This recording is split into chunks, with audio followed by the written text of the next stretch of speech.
Renault Kangoo на ремонт. Машина не заводилась. Мы проверили форсунки, форсунки все пускали в обратку. Отремонтировали форсунки, насос весь был ТНВД, то есть весь ржавый внутри.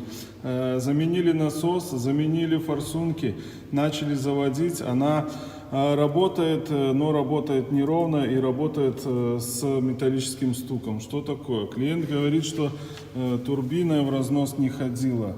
Вот сейчас мы поднимаем голову и посмотрим, что же там внутри и что за металлический такой стук все-таки присутствует.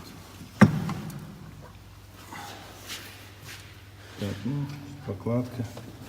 Ну, вот смотрите, 4-й цилиндр, в Renault он считается от КПП. 4-й цилиндр весь в масле.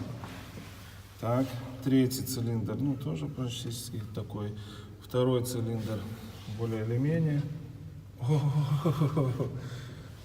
Первый цилиндр просто-напросто сгоревший.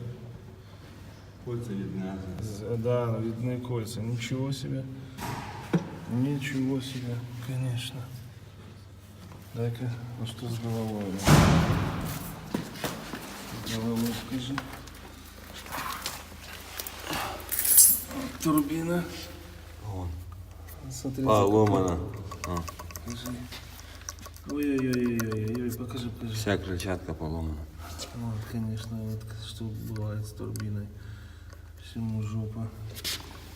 Конечно, масла хватало, весь коллектор сгоревший синий.